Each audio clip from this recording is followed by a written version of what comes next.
Hello, I'm Annette Young and welcome to the 51%, a show about women reshaping our world. Coming up, a scandal over incest involving several public figures in France forces the country to confront an unspoken taboo, sparking both a social media campaign and a government investigation.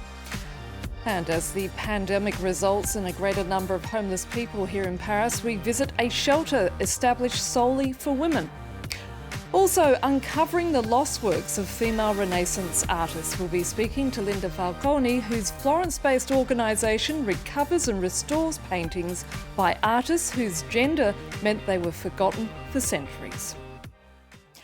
But we begin here in France, which is reeling from further revelations of incest involving a leading actor and his family. It comes just weeks after a well-known political scientist also faced similar accusations.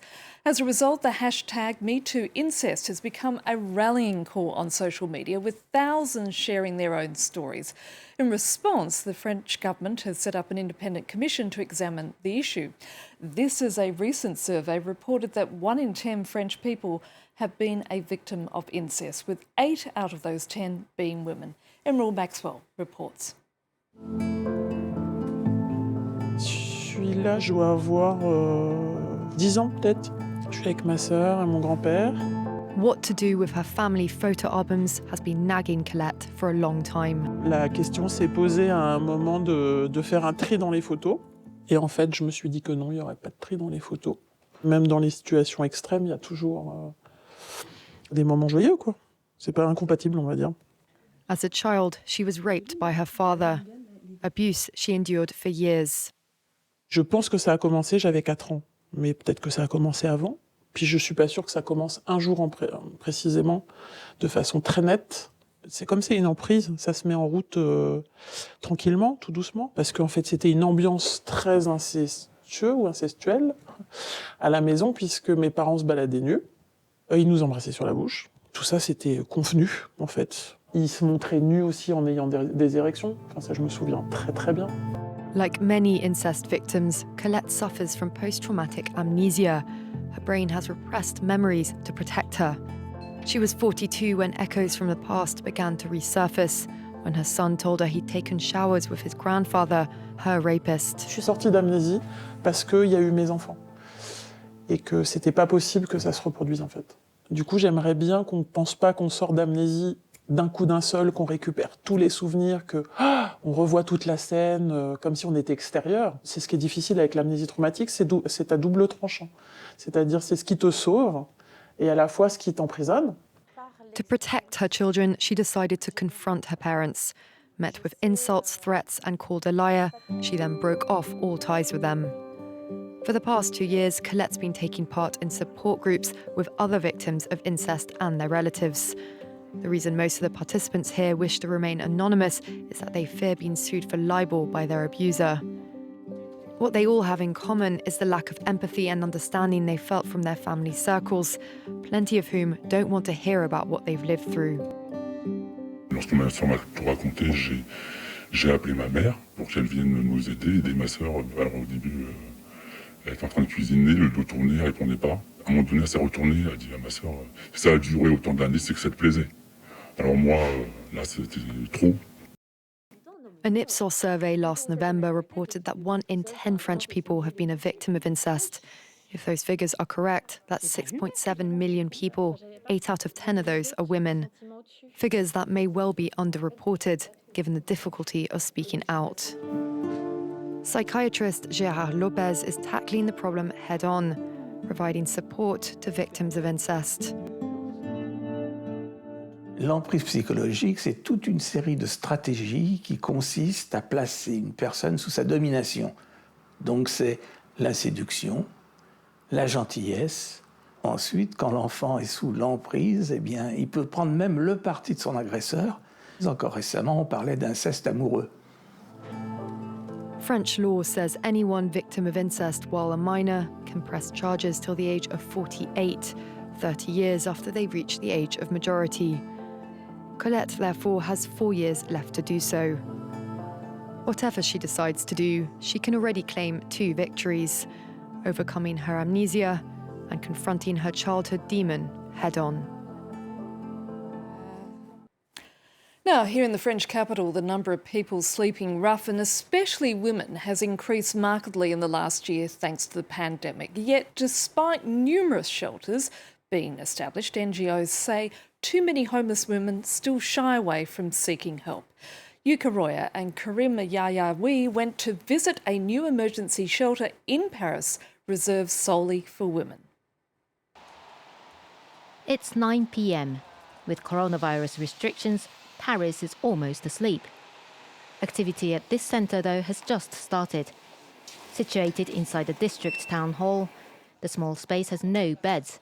But for the dozen or so women gathered here, it's their home for the night. Here we have a roof over our head. It helps us rest and have ideas about what other associations there are that could help us going forward.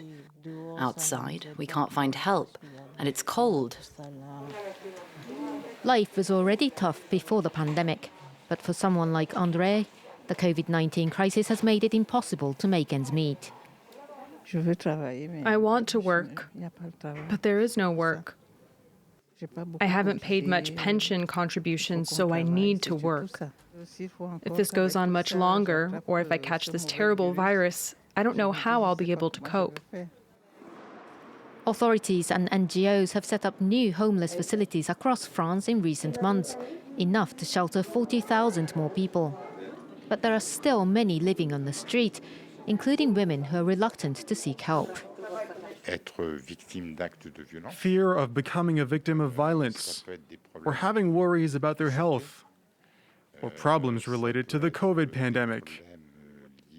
All of those problems can accumulate and increase their tendency to isolate themselves. Setting up a space that is reserved for women does reassure them. The association Emmaüs Solidaire, which runs this centre, says smaller facilities like this are necessary to provide stopgap protection to women who are most cut off from society, those without papers or those who are afraid to stay in large shelters. Some 30 women have stayed here since it opened in December. 5 of them have found longer-term solutions and been relocated within a few weeks. Now, here's a question for you. What makes this 16th century painting of the Last Supper so incredibly different? Is it the technique, maybe? The use of colour? Nope.